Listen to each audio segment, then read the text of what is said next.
PM Degens, and welcome to Numbers Therapy episode 25. That's quarter century of episodes. Today's topic is segmenting NFT projects and gamifying grade school. And if you don't know what that means, I'm hopeful you'll get to there today and we'll all figure it out together. First and foremost, a few things to call out. Check us out on Spotify, Apple, we're in all these places. As a reminder, these episodes do build on top of each other. They're viewed as a holistic package, that's intentionally how we construct them. So it helps to listen to them in a package to kind of form a global picture. Do continue to want feedback from you in terms of what you want to hear. The show is, of course, for MBHQ and beyond.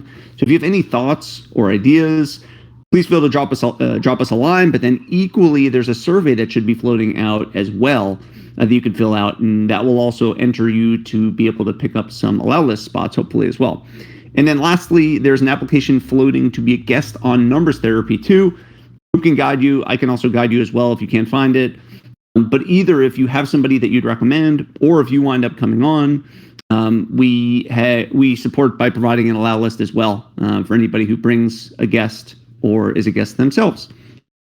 So, for framing purposes, the purpose of Numbers Therapy, of course, is to talk through the macro and bring on and showcase our experts in here.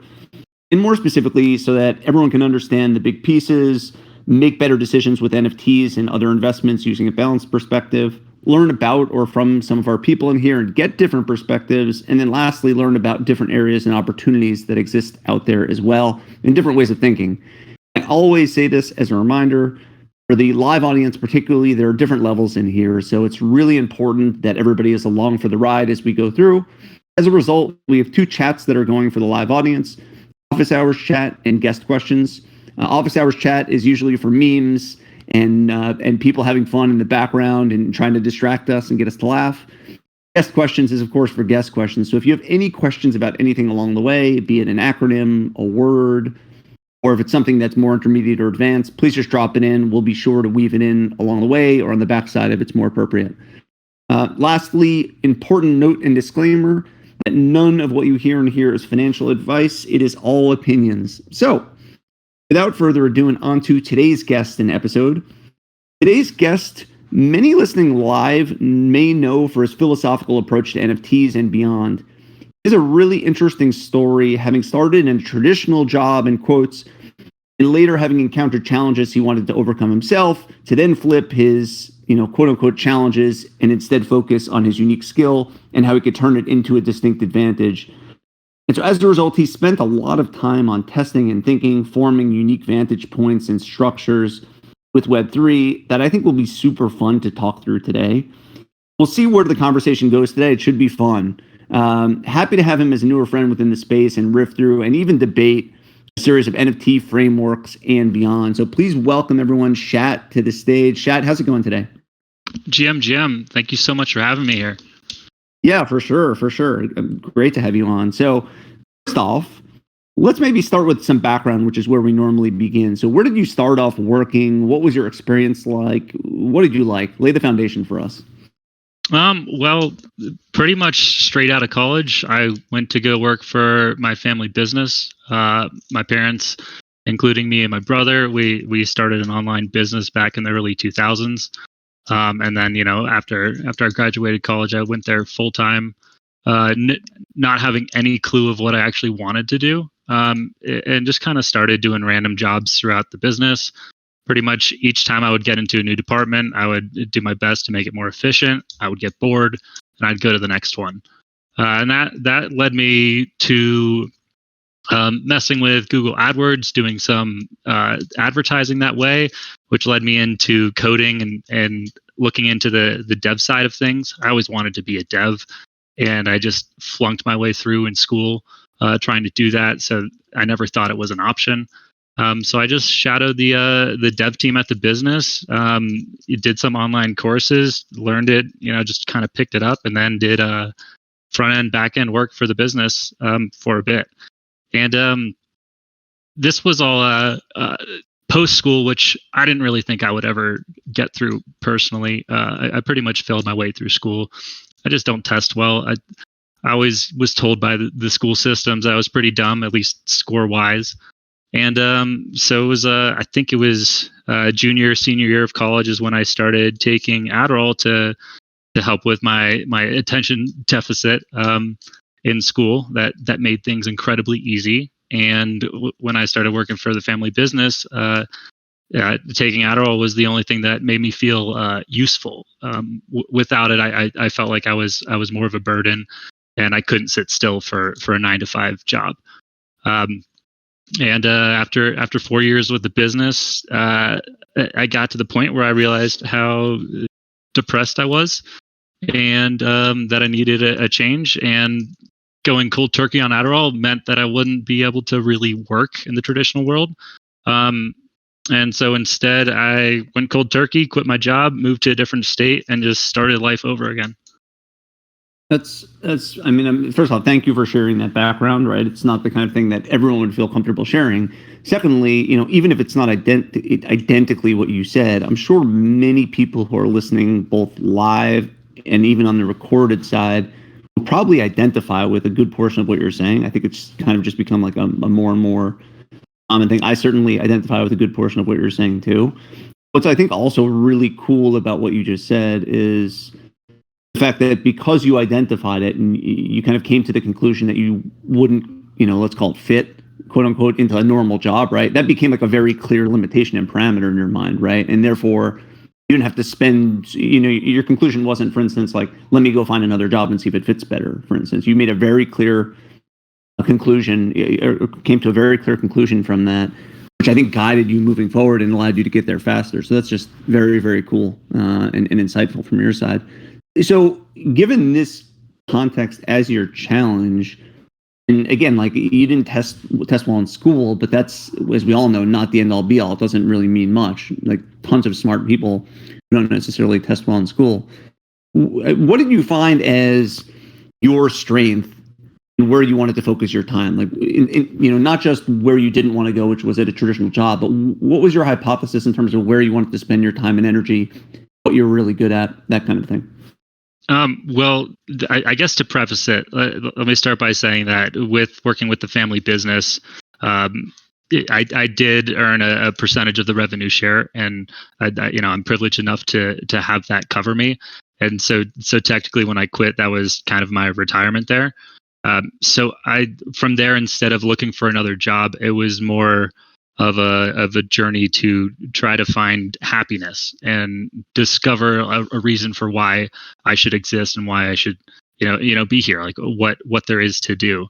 And that pretty much started me on the journey of, let me find a way to focus my mind and to actually learn without testing.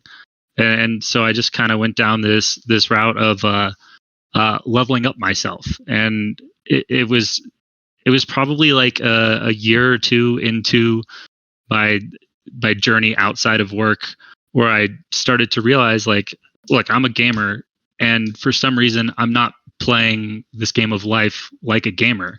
I'm trying to like fit into all these old structures and do what's normal, but meanwhile I should be focusing on min-maxing this character, because I can't re-roll. Like I can't start a new character here, so it was kind of like let me focus on the things that make me bad at life and recognize what I'm good at, and kind of abuse that power, just like you would in any game. You find your stats that are set for you, and you tweak them, you get the best in slot gear, and you level up yourself.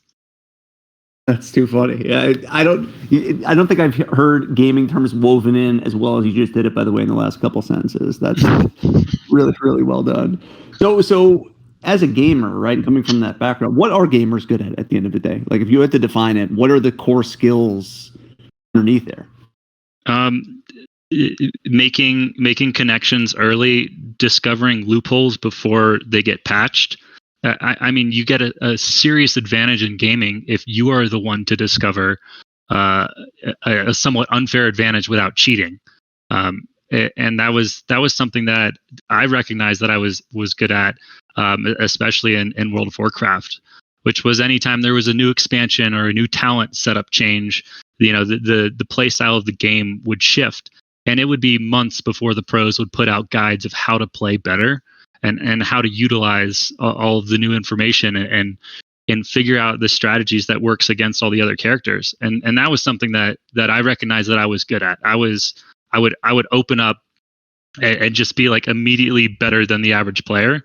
And I realized that like even when the guides came out to like play at a competitive, like professional competitive level, I wouldn't follow those guides. And I would realize like, you know, when it comes to gaming and life in general, anything competitive is a psychological battle. And it's you can play the same game that everybody else is playing, and you know, going for like +1, +2 stats here and there to try to outplay somebody. But really, like if you can get into somebody's head or understand how they're going to play, like you can see the future, and you're basically cheating at that point. At least that's how it feels. But that was probably one of those bigger things in gaming to me, that it's, I mean, you if you keep on playing a bunch of different games, all you're doing is playing with different rules, different strategies. Everybody lives life where they're playing by one set of rules, but gamers have a different view of this world, especially when they're playing in competitive, not just, you know, Candy Crush or Pokemon Go. Yeah. I think there's actually a parallel there, by the way, too, which is, you know, I listened to another podcast the other day, and it was actually kind of liberating because it was actually just about business, right? Startups and things like that. The person who was on, you know, I spent a decent amount of time in startups, but the person who was on, I never quite heard somebody frame it the way he was framing the fact that like everything you're doing to gain an advantage, he just called it a hack, short version of it. So I think like the word hack is like viewed negatively sometimes, right? It's either viewed from like a really celebratory standpoint, right? Like you hack this thing, or it's viewed negatively, right? But in reality, just like calling it a hack and saying, you know, treating that like an edge, right? You're getting an early edge on something. It's kind of liberating to hear. And I think it's a lot like what you're describing right now, which is we're just, you know, gamers are savvy at finding and pressing edges early, and at the point at which it's publicly shared, be it about a game, like in the case you're talking about, or even be it for like a business or startup, right? If you're hearing about it on TikTok as a strategy to do ABC or whatever, it's usually pretty tough to replicate at that point because it's becoming pretty competitive and too many people are doing it, and therefore it's kind of obsolete strategy. So I feel like there's a pretty good parallel that exists there to just business and startups also. Mm-hmm. I think it works like just like TA. TA works for the first person who discovers it, and then once everybody discovers it, it doesn't work anymore. You got to find the next one. Yeah, that's another really good parallel too. So, we're going to NFTs, of course. That's what we're here to talk about, at least the majority.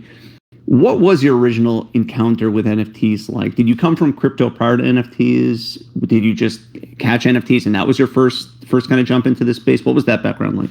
Let me just back up just a little bit, because finance was never something that interested me in any way whatsoever. IRAs, you know, 401ks, investing, it was all boring as shit. And honestly, I had my brother do it for me. So I didn't know where my money was, how much money I had, what was going on. I didn't care. Money was not a thing for me. All I needed was a good computer, good internet connection. And then 2020, you know, I had a roommate that got some money and they were trying to start investing, and I was like, screw it, I'll do it with you. So I got into TradFi in like September of 2020, started messing around with penny stocks, ended up 2xing my portfolio, jumped into GME near the end.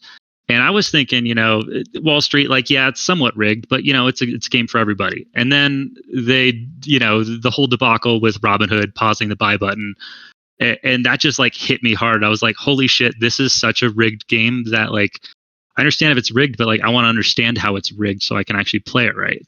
And so I decided to look for a different outlet to invest. And I was like, well, I heard about crypto. My brother mentioned it in 2012. I was like, I guess that's a thing.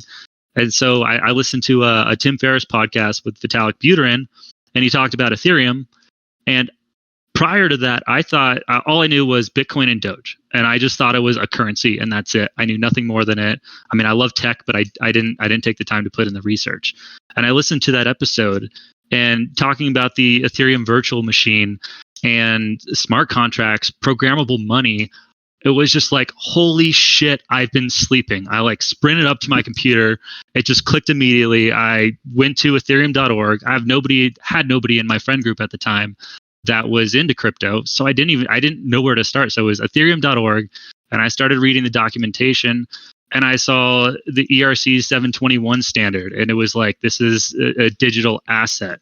And I was like, holy shit, no duh, like freaking duh. So it probably took me within a week of hearing the word Ethereum, I purchased my first ETH and Bitcoin. And a few days after that, I bought some Sandbox land and some Axie Infinity. Like it was such an immediate, like, no duh. I mean, coming from the gamer world, like I've been gaming since I was a child, PC gaming, most of my life up until now, continuing.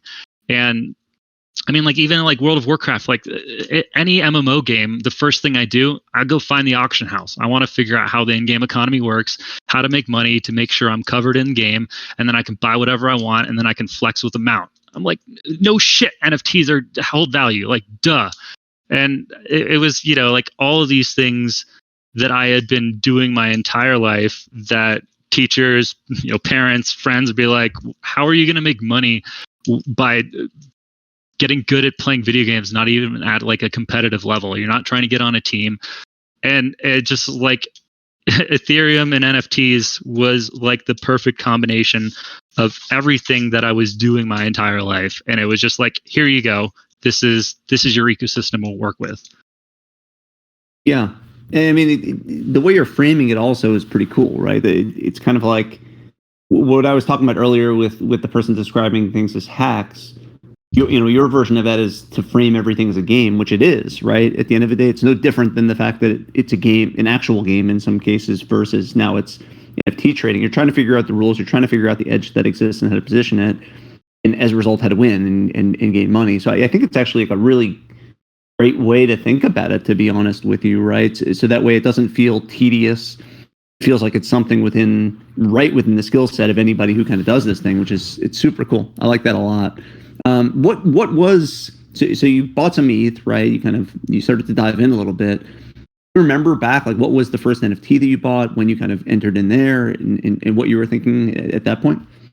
I think it was either the Axies or Sandbox land, and the Sandbox land was just so obvious to me. I mean, the model of Roblox is incredible, but you take that, you make it NFT related.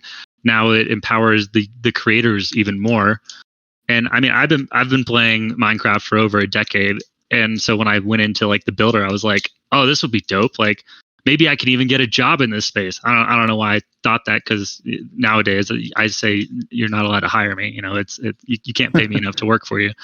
But I was thinking, I was like, yo, this would be so cool to, like, I used to do a bunch of terraforming in Minecraft. Like, let me go build a cool world. And, I got the same feeling I think that everybody does when they enter this space, is that feeling of, oh shit, I'm late. And I was thinking that because I was in the Sandbox Discord, and I was asking these guys who'd bought most of the land already. I was like, yo, what'd you get it for? They're like $45 a piece. I'm like, shit, I'm paying 200. I was like, oh my gosh, like it's already 4x. Like, this is ridiculous. I'm like, whatever, screw it. I'll just buy some land anyway. And, it was like one of those things where it was like, this wasn't an investment. This was, I want to go build something in this new online world that's connected via blockchain. And I want to make sure that I'm not calling it a metaverse, because that's such a stupid term. And metaverse has been in existence since the beginning of the internet. That's too funny. I mean, I guess maybe there's a question between late and too late. It's the delineation where you were late, but maybe not too late still at that point, which is different. So when you were buying this, obviously you were just kind of testing and maybe building, that kind of a thing. What was your experience like flipping? Like, did you ever get into flipping? Was that ever a thing for you? Were you always treating it more from like an investment, an investing and building standpoint? Like, yeah, what was your experience with flipping? I didn't flip for a couple of months. I never even considered it. I kind of have an engineer's mind. I like to take things apart. I like to play with them. I like to kick the tires. So when I started buying into a bunch of different DeFi tokens, a bunch of different crypto coins and tokens, a bunch of different NFTs, and I just wanted to get involved in everything and see it. And I just thought this was so cool, because I was too young to capitalize on the .com boom. But now I see this massive innovation where it's being called a fad by mainstream media. And I was like, oh my gosh, like this is my moment. And it wasn't to make money. It was just to buy into stuff.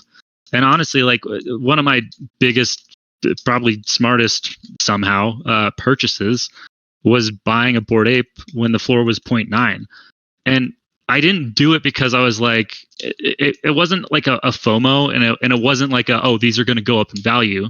I mean, like I bought one at 1.4 ETH. It was a robot ape because I didn't know where to get information about NFTs. Like there wasn't like like a clear way to figure out how to get to crypto Twitter because I didn't even have a Twitter. I heard crypto Twitter was.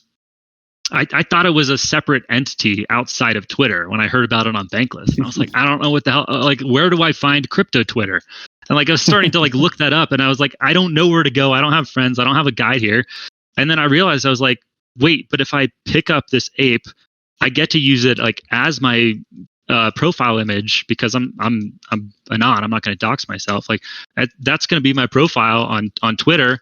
And that gets me into a Discord of other people that are into this space too and are looking for the innovation in the tech. And I was like, holy shit. I was like, get me in this Discord so I can talk to other people that are like-minded. And that was it. That was the only reason that I bought an ape early on. And I mean, I thought I was freaking brilliant when and these are the early days where, you know, whitelists weren't a thing, projects didn't mint out. But like when Yuga announced, they're like, now that you can go claim a kennel to go with your ape. And yeah, it's for free. Just go to the site and go claim it. And I was like, holy shit. So I went and like claimed mine. And I was like, wait, if there's others on the floor that haven't been claimed, can I just buy those and claim and then resell it? So I bought 2 apes off the floor. The floor was 2 ETH. They didn't have their dogs claimed. I claimed the 2 dogs. I sold them for 1.65.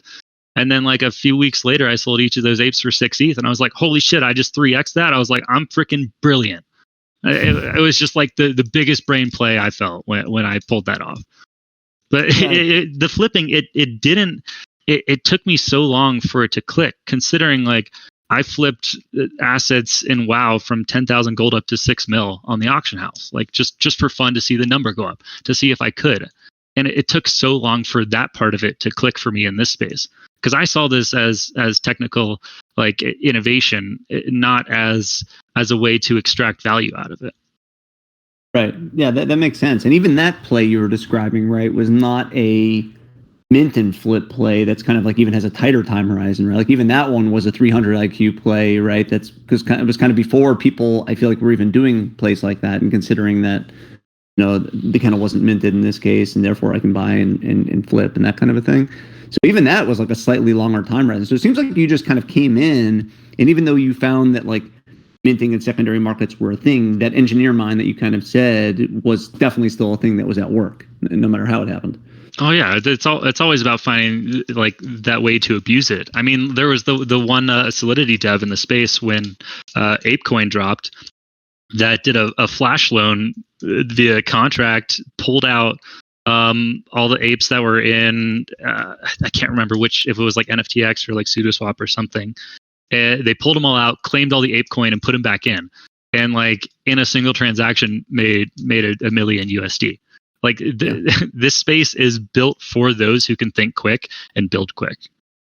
Yeah, absolutely makes sense. So your vantage point is, you know, certainly thinking and reverse engineering and all that good stuff. But we know that flipping is a big portion of what goes on too, and even tighter flipping, right? Mint and flip, or a quick secondary purchase and flip, or whatever else it is, right? Do you think flipping is going to be here to stay? Will it become efficient over time? Like, how do you think about this side of things? What time frame of flipping would you describe here? I guess it's an open question, right? I mean, it could be anything from like instant type flipping that we're talking about to like slightly wider flipping, like the plays, like the one you just talked about, for instance. Like, where do you think that's all going? I mean, you know, like with the whole like efficient market thesis, like flipping won't go away. But those who flip will shift. I think it will completely shift, or not completely, but primarily shift to the bots. I mean, we already see that a lot in this space, and I mean, a lot of even the alpha discords are promoting the fact that they have bots available or their own node to interact through, and like there's always going to be a little bit there. And I mean, like I could, at least as of now, I still see the whole whitelist farming being super valuable. Just for the fact that, like, you know, you could hustle on one specific community that you really believe in, and you can get discount or even a free mint of something, and then you can flip it and make some money here or there. You know, I think that will still exist for a while, because, you know, curating your community is probably the most important part of a community, and a few groups are starting to recognize that. But prior to that, it was just like, hey, let's buy a Twitter account with, you know, 50,000 plus followers. Let's shill the shit out of some marketing and go this hype train to sell out, get the money, and then get all the flippers in, so we get royalties, and then we take the money and go do something else with it. But like, yeah, when it goes back to flipping, like, I think there's still so much potential there, especially with the next bull run that we get, because with the next bull run, we're going to get a new influx of investors in the space, and most likely not the ones that got wrecked from the last one. You know, the people that came in during the bull and then left as soon as the bear hit. I think we get like a new grouping of people, and those will be naive, and they will not know that there are aggregators out there, that there are tools for sniping. They're just going to go to OpenSea and try to buy something off the floor. It's going to fail constantly, so they're going to buy more expensive ones, and that's just how it's going to go. And you're going to get a market pump again. Yeah, I agree with that. That makes total sense. If you have like the press narrative that exists, right, where people see that people are making a ton of money, and that becomes a thing, and then as a result of it, people want to build projects, right, because it can get minted out easily in secondary, like the formula that you kind of said. I agree. I think that's very likely what's the path that's going to happen. So on your side, you don't tend to spend so much time on super tight minting and flipping, or type flipping in general, right? I think you tend to spend a bit more time, let's call it like investing, especially now in this kind of a market. So how do you structure T projects or NFT investments? Well, so in this space, like I did dabble in the short-term flips, and I still sometimes do, because FOMO kicks in and I can't help myself, and it's almost always a loss, which is just stupid on my part, because I know it's going to be a loss, but I do it anyway because gambling. But when it comes for like more high conviction plays in this space, you know, it's one way that you can like structure like a view of the projects. First off, you can't really compare one NFT project to another. It's not the same. That's like calling one stock the same as another stock because they're both listed on the exchange.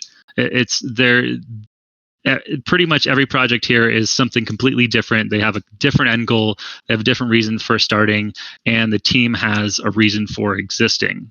Whether that's for good or not, you know, that's up to you to decide.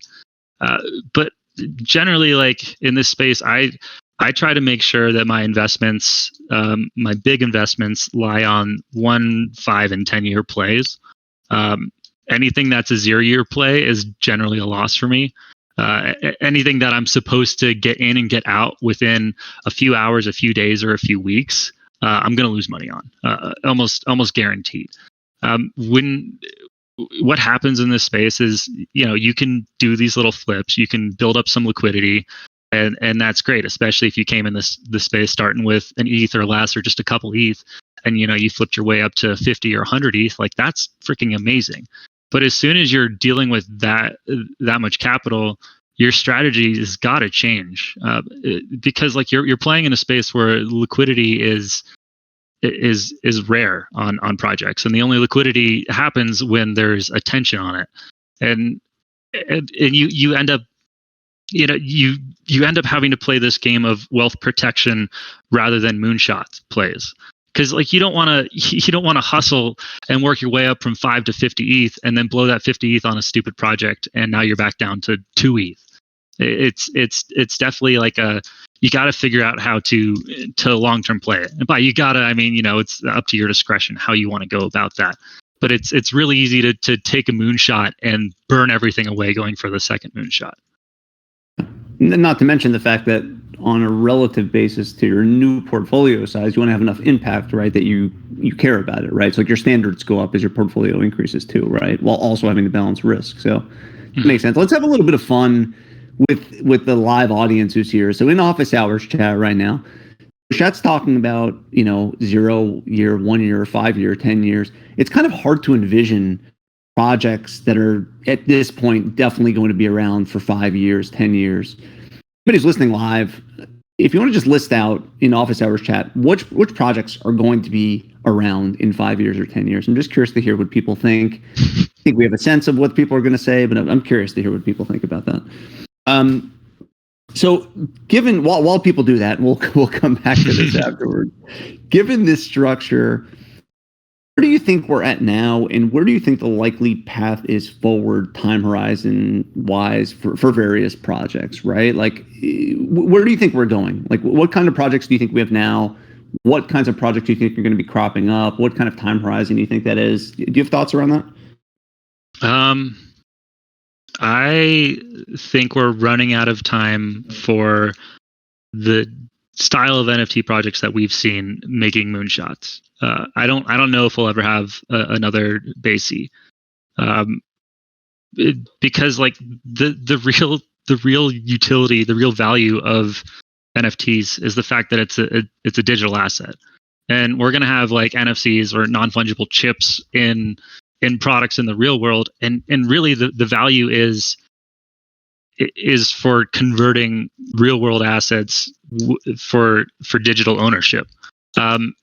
And I mean, like, I look at the gaming sector, and holy shit, there's a lot of money in that, and gaming NFTs are going to absolutely kill it.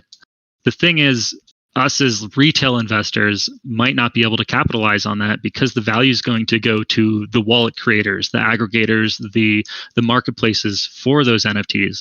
Because you're not going to buy like an in-game sword and flip it for a 10 and 100,000x. It's not going to happen. You need to own part of the business that reaps the values, and that kind of brings us to like the Web 2.5. So I think we just had like this temporary explosion and a lot of bullshit speculation. I mean, like we're all playing, like makeshift angel investor, venture capitalist right now. And the thing is, we don't own any of the assets. Really, we don't own part of the company that we're buying into. And for some reason, we're paying these guys up front for something they haven't ever delivered on before. And I don't know why. Like it's ridiculous that some of these projects just freaking pump out of nowhere, and they've proven nothing. And it's the future is blockchain and NFTs. And the term NFTs, I think, is going to die. I think it has to die for mainstream adoption to really happen. But it's, I'm super stoked on it. But at this point, I don't know. Like there will be opportunities to do 10x here and there, but you're not going to be able to like 10x a mil by buying NFTs alone. I don't think, unless you're spreading it across. I don't think you could just load that into one project, let it 10x, and completely exit. I mean, obviously, there's the possibility of somebody pulling that off. It totally can happen. This is all my own personal speculation, but it's like I think at this point it's slow growth from here, and a lot of people in this space are looking for you need 10 to 100x of like your total liquidity to even like get yourself out of debt, to even consider like getting a mortgage on a house. And so like anything less isn't worth it. And that's why we have, I think, such massive swings in the markets right now, including TradFi, is because, the millennials, the younger generations right now are holding. They're the whole time in hands meme. Like it's because like if you 2x your capital, it doesn't mean you're going to be able to pay off your student loans. Like you're still underwater. And so we have like this weird moment in investing right now where it doesn't follow the typical, and the boomers are confused by it, and everybody's just memeing, and you realize the power of the meme is to just hold because I need to win the lottery or I'm going to stay in debt for my whole life. That's an interesting point. I'm going to play partial devil's advocate here too, and maybe serve up a little bit of hopium in here. I agree with everything you're saying. I think not mutually exclusive from that is, for years at this point, we've also just had complete shitcoins that have been out there too, right? Like pre-NFT craze.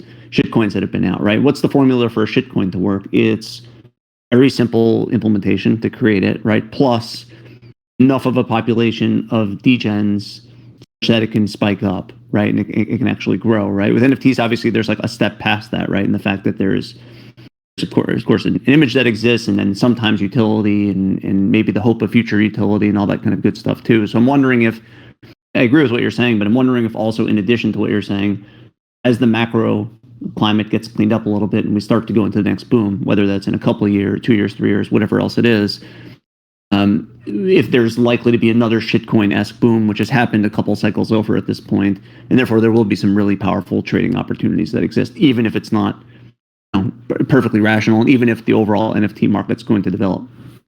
I mean, I think with fractionalized assets, yeah, there's a lot more potential than buying like a single NFT or a couple NFTs and looking for those kind of returns. I mean, it's still obviously possible, but I mean, with NFTs and blockchain, like what it does is it allows everybody in the world to be an investor anywhere in the world. And I think that's where the real value will come in, when everybody's allowed to invest, regardless if they're an accredited investor or not, if they have an actual bank account or not.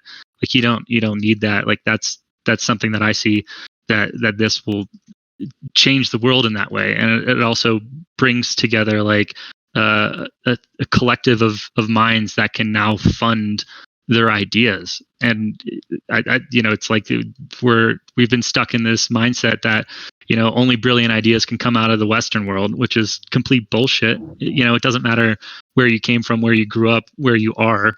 Ideas can flow regardless. And I think with this technology, like we are about to see something that we've never seen before, where the pace of innovation is about to increase tenfold again. Just from being able to use the minds collectively of the global economy, of the global world, not just those in Silicon Valley or those with connections. I can feel it coming from the crowd, even though I don't see it coming out. But the concept of Ghazali being a good example of that too. Maybe not the highest rating in terms of innovation and utility necessarily, but certainly coming from other part of the world and having a lot of success as an example, whether rational or otherwise. Okay, so back to the question that we posed in here, in terms of like 5 years, 10 years, what's going to be around. It seems like most of the usual suspects: Basie, Zuki, Nouns, One of One Art, Burbs, NS, certainly, and MBHQ, also unsurprisingly, and I do not disagree with that either. So it seems like most of the usual suspects. I don't see the Web2 names on here, so that's interesting. I'm curious to hear what people think about that, and whether they think it's sustainable, if it's a part-time fad, if it isn't something that's outward anyway, because NFTs lose the name NFTs anyway, and how we think about it. I don't know. Just to hear what people think about that too. So given where we're at right now, right, and the fact that it is a little bit trickier in the current to be able to mint and flip. We've seen the reports on producer price index and CPI and what's going on in the macro. It's a little bit messed up. So it's a little bit trickier to flip, or even midterm flip right now. How are you spending your days currently with NFTs? Are you actively trading and studying or building? How are you dividing your time? I'm trying to pace myself, because if I don't pay attention to what I'm doing, I doom scroll Twitter, I get FOMO, and I buy a stupid project, 1 or 2 ETH at a time, load into it. It loses 75+% of its value. I'm shit out of luck, and it's not even a project I care about or I even understood. And really, it's like I am burning my time. I'm burning my days doing that. And so I try to focus on being here for the tech and taking some time outside of the space to learn more psychology, more of the business world. I mean, right now I'm reading this book called Talent. That's basically like, I think it's like some guys at Y Combinator that are basically headhunters for the unicorns, the people that are brilliant, that get passed over and they don't get recognized for their value. And it's little things like that. I'm just trying to increase my stats of being able to read this world better. And if I can learn how to hire the smartest, most brilliant people, then I can start seeing that in the teams of these projects. And I start looking differently at this space, and I look for the long-term stuff. I mean, just for starters, what I'm looking for in a team is I want to know why they're here and why they're doing this. And if that reason is to make money, I'm pretty much out from the start. That's a great side effect, but if that's the reason you're starting a project, get the fuck out. I'm sorry. Like, I don't want anything to do with that. I want somebody here that's going to build something because it's cool, because it's new, because they can, because it's fun, and it interests them, and they would do it regardless if there was money in it or not. And I mean, it's the same way that I look at artists in this space. I'm not going to buy an artist who's, trying to milk every dollar. Like, yeah, I understand. Like, you're trying to make a living here, and I appreciate that. And you know what? If you want to make art and you're here and you're passionate about your art, and I can feel your passion in your art, then yeah, I'm going to spend a pretty penny on your piece. But if you're in my DMs shilling me shit without us even having a conversation yet, like, no, I'm not. I don't want to be part of that. Yeah. So it sounds like, preserving your capital, preserving your time, and then as it relates to investments, it doesn't sound like you have an issue with profit motive necessarily, right? Because there has to be some kind of incentive that exists. People need to make money, all those good kinds of things, much as a sustainable profit motive that exists. So they actually have a vision for where they want to go, and they have future goals, not just creating a short-term project and being out, basically. Yeah, I mean, like, you can even like see it in this bullshit metaverse building everywhere, where it's like, oh, dude, come check out our place. Like, you look at Decentraland, it's massive, money wise, but there's no reason to repeatedly go back. There's no point to be there. That's not where your friends hang out. That's not where there's games to do. There's no daily quests. There's no reason to go back. And I think, like, when the teams that are here for fun, that are building for fun, that are building in the bear market, those are the ones that are like, I want to build something that you want to go do regardless of money. Like, it's crazy to me, like, looking at other side, like, yeah, I'm bullish on Basie. I've had weird feelings back and forth on all this stuff. They did some weird things with the other deeds drop, but, like, no gamer is gonna pay a grand to go play a video game. I'm gonna tell you that right now. Like, if you want gamers, like, you need to have a game that has replayability and that's fun. And so many people in this space, at least for the last 2 years, that have been trying to build games in this space, are building DeFi with extra steps. They're not building games. There's no reason to go play it unless there's monetary incentive coming back. It's all about the ROI, and that's the issue. That's why games have failed in this space. And when it's focused on that, and it's pay to play, and then it's Ponzi-nomics to get your money out, then you end up just shilling to everybody else.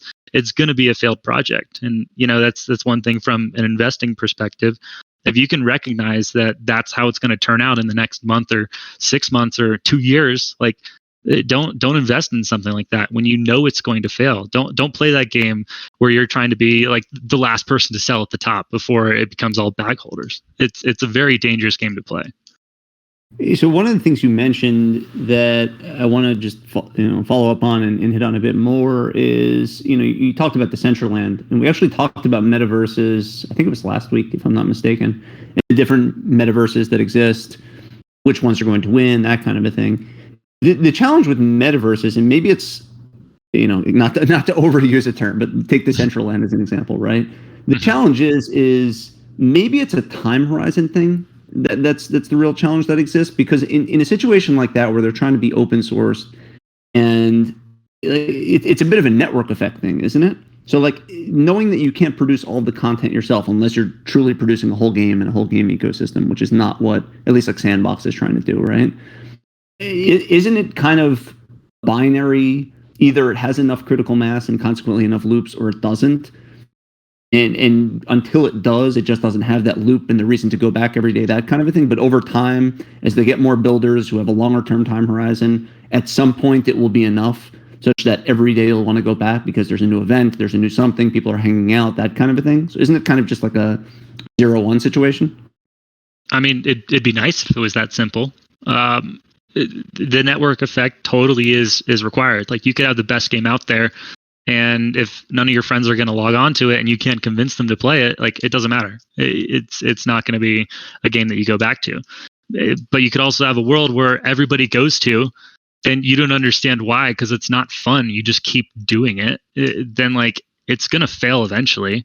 It just might stick around for a while. But I mean, you look at Decentraland, and it's basically like a bullshit mirror of Second Life. And we all saw what happened with Second Life. It failed when you try to replace the physical world, the meat space world, with a digital world, like 1-to-1, and just have it be like, oh, here's a shopping mall, go buy something here, like walk through this digital store. Like,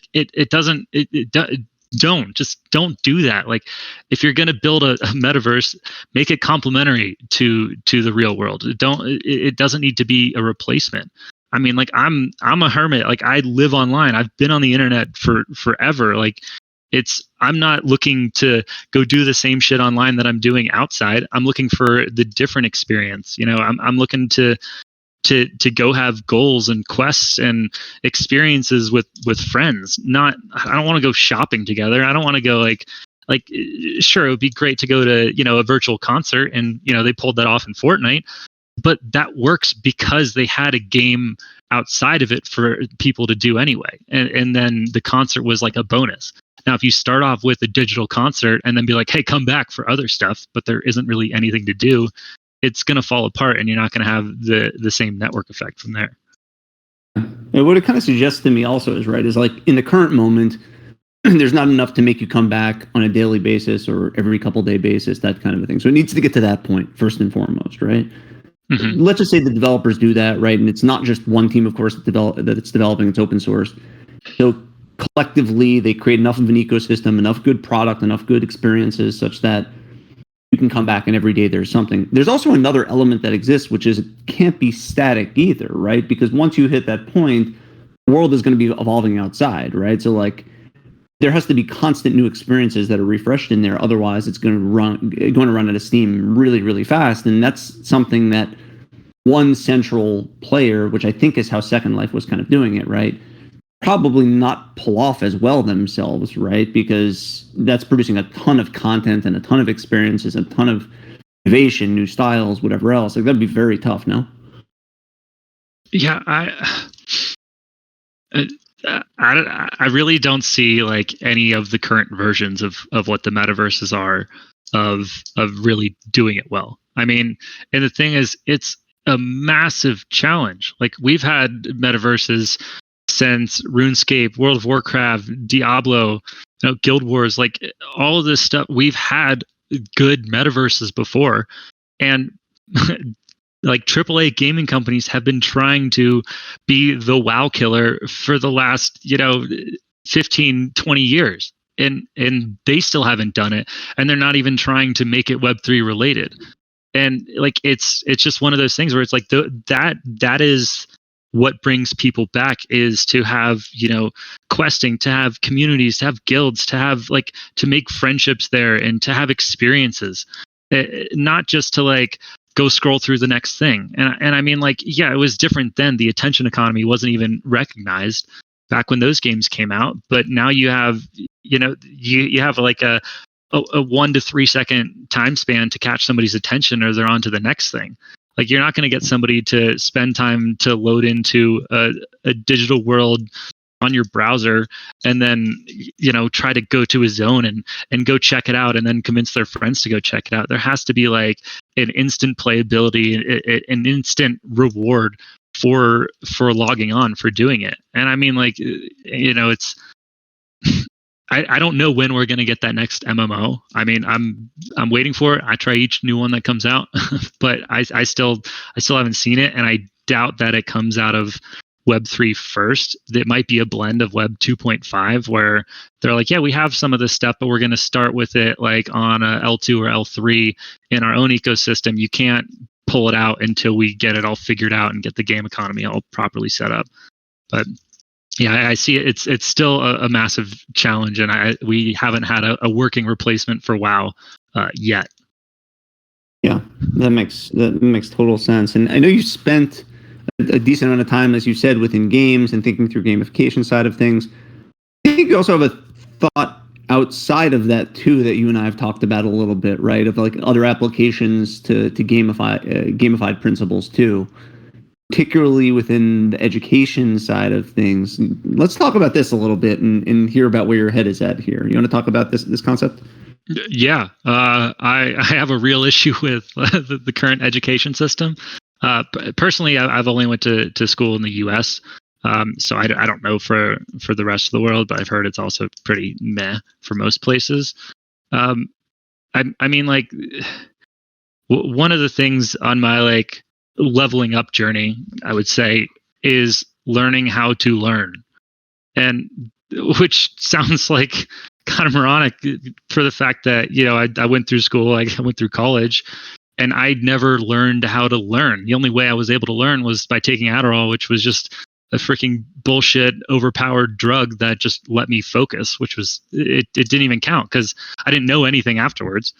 And that's like it's crazy to me that the education system is built on teaching you how to test well, so the school can get funding to get more students, to get more funding. It's a weird loop, and that whole system seems kind of broken to me. But that also might just be for my style of learning personally.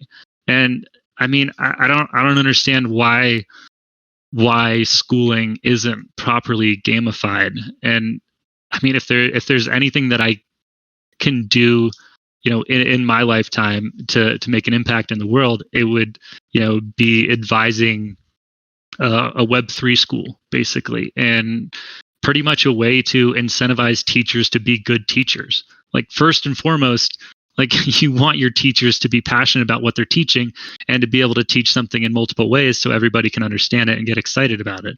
On top of that, use multiple senses. Don't do rote learning. Rote learning is complete bullshit. You don't remember shit from that. It's all temporary.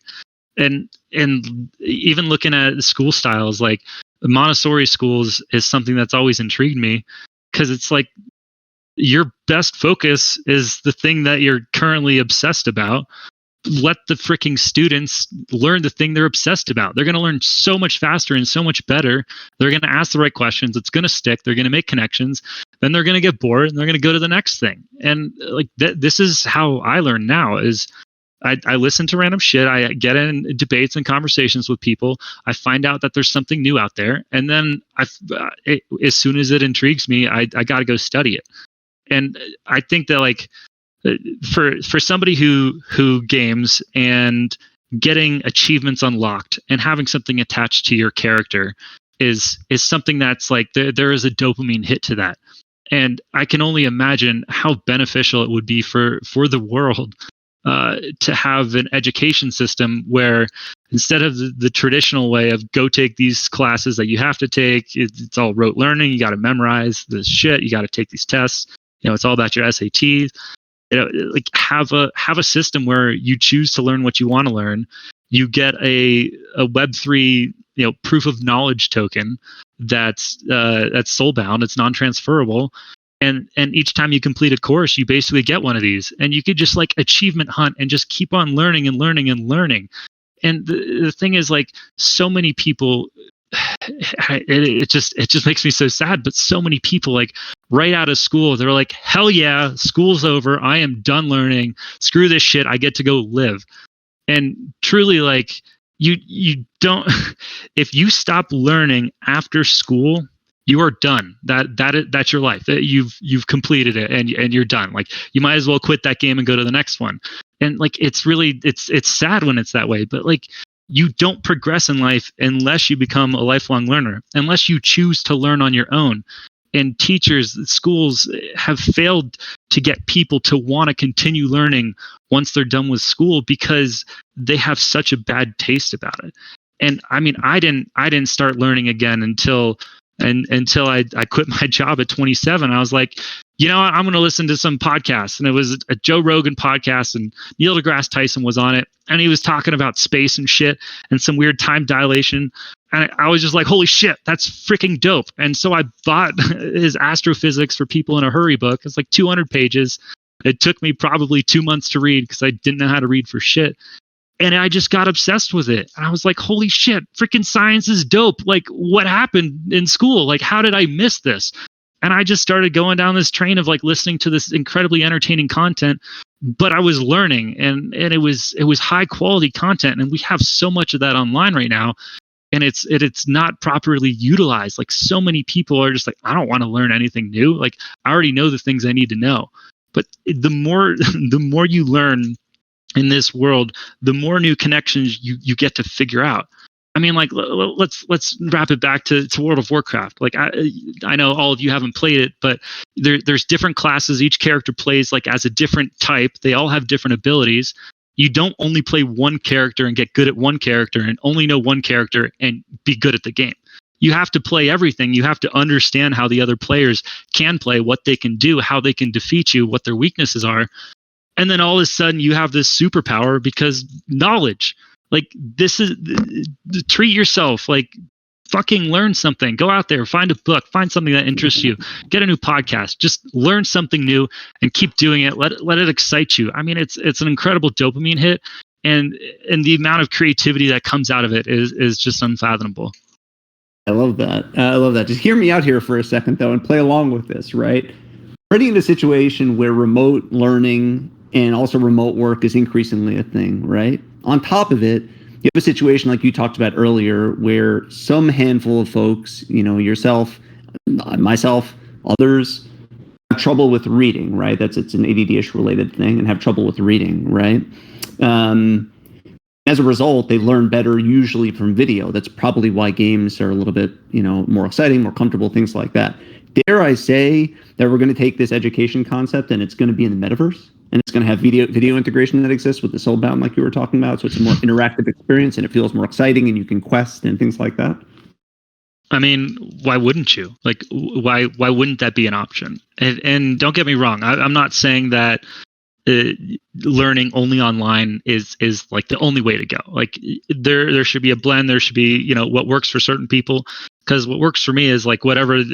I learn better on the internet when I can just pause the video. I can go Google something myself. I don't need to like wait and raise my hand and get lost. Whereas other people can't learn unless they're in an environment around other people. And yeah, sure, you could put on a VR headset or AR when we get to that point and, be in a digital space next to people. But that might not be the same for them, and the thing is, like, all these things should still be connected. Your transcript should be on chain. Like, I don't see a world where that we don't go that way. And I just like the knowledge and learning and education needs to be worldwide and available to everybody. And the base level of learning should always be free in my perspective. But then, always have the option to monetize it, where it's like, hey, I'm putting extra effort in to make higher quality content. I'm going to charge more than your base fee. I mean, we can get into all the mechanics of like how you could possibly try to set up a Web3 education system. We're still a ways away from that, but I still think like that the version of like learning together, learning online, learning through gaming. I mean, I learned so much through gaming. This is how I understand the business world. Like, I ran guilds in World of Warcraft. Like, I learned management through gaming and how to deal with people and how to even learn how to handle power for the first time, especially as a teenager. I had authority and power over hundreds of internet strangers, most of them older than me. And it's learn how to deal with power when you're younger before you end up older and you abuse the shit out of it and you burn bridges. But I digress. It's funny because it's, once again, like, we've had this theme running for like so many episodes at this point where it's like a brand thing more than anything. Maybe a little bit of like user experience too, but certainly like a brand thing, right? Where if you tell people learning, or certainly even like say the word school, like, a lot of people will not be excited about it, right? It'll feel like torture, like you're saying. In reality, like you said, like within games, you have to learn how to game things. You have to learn about how certain players play, or their nuance, or what works effectively, whatever else. You have to learn that within NFTs and trading. Like, everyone is learning. It's just not like so formally called that, where you're like sitting down and taking a class and that kind of thing. It's more like practical learning. So Seems like there's a really good opportunity there to like reframe what the heck that means, or just like avoid the word learning or something. So that way people respond, but they are actually learning in the background. Oh, for sure. Yeah. So a couple wildcard questions that we have from the crowd. Meg is asking, back to the art and NFT side of things we were talking about. What is your favorite art piece that you collected and why? I don't know if that's a leading question or not. I'm not sure, Meg, if you've got a leading question there. But why don't you go ahead and answer, Shatt? I would say, there's multiple ways to answer that, but I would say one of my favorite pieces that will always stick with me is the proof of artwork pieces by Divergence. I'm trying to grab the link to it here, because it was one of those pieces that, you know, you scroll by on OpenSea and you have no idea. You're like, this looks okay, whatever, you know, and you go next. Now, if you actually go to this asset, you click on the full screen button there, and just start. If the full screen button works. Oh gosh. Either way, you can start zooming in, and this is mathematical beauty. Everything here is just a vector point, and you just keep on zooming in, and you just see more patterns and more shapes. And this was one of those ones that I discovered early on. It was on like the homepage of OpenSea, and I checked out the website, and it was, you know, formulas that was way over my head. I didn't quite understand it, but there was this set of three, the three that I have in my gallery. That is Feinbaum's Delta, Crux, and the three body problem. And those three pieces were all astrophysical problems. And since that was like my intro into being a lifelong learner, it just meant a lot to me. And seeing how the math played out for a piece like this, and this is just like one of those gems to me, where again, people scroll by it and they're like, that looks stupid. I don't know why somebody would pay 6 ETH for that, or even more. And then you go to the asset and you can actually zoom in, and it's interactive in a sense. And it's just like one of those things where it has more value to me than others, just because of the math and the brilliance behind it. Cool. I'm not familiar, and I'm going to actually check it out afterwards. So that's super, super cool. Just want to be cognizant of time before we wrap. Anything else on your mind that's really exciting you about the space in the near term, in the long term? Anything else that's on your mind, or worrying you? We can do both of them, either exciting or worrying you about the space. Well, I try to view things on a much longer timetable, especially after discovering all the research around longevity, which changed my investing thesis for, you know, time horizon of 20 years to pushing it out to 100. Now I may be ambitious in thinking that I'm going to live to at least 150, and a healthy 150.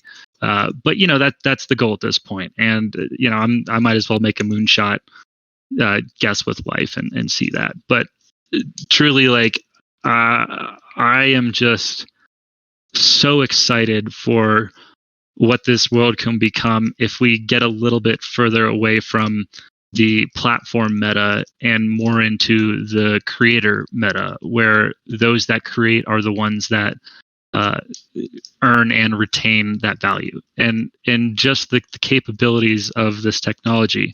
I mean, just from something as simple as investing in real estate in a suburban area across the world, that you don't actually want to buy the house, but you see it from an investment perspective, and you can see the value going up in that area, and they're going to build, and you're like, I want part of this. So you buy a fractional token of that neighborhood or something along those lines. I mean, the possibilities are endless here. It's just as exciting as when computers and the internet came around to me. There is just so much possibility here. And I mean, we haven't even seen the beginning of it, where we are so early in this technology, and there's so many possibilities for where this can lead, whether it be dystopian or utopian future. You know, I believe in humanity, in people, you know, that will do the right things over the few that try to obtain, you know, money and power and try to take over. So I cannot wait to see how life is 50, 100 years from now. Yeah, and I mean, I think you're nailing it, right? It's going to be excellent to see some of these people who are building foundational things, foundational platforms, a good chunk of that value. There's still, of course, there's going to be that need to have balance between those people and people who are funding, right? People who are capitalizing to make sure that they have upside too, and enjoying that together, right? Very Web3 centric. But yeah, to see those creators, those longer term thinkers and creators get that value too, much like in MHQ as an example. It'll be awesome to see that. So very excited about that. So overall, man, thank you so much for coming on today. Really enjoyed the conversation. We talked about a lot of really cool things that are not just inside like natural core of NFTs necessarily, but even extending beyond it. So I really enjoyed the conversation. Thank you everyone for joining live and for your thoughts. As always, really, really appreciate it.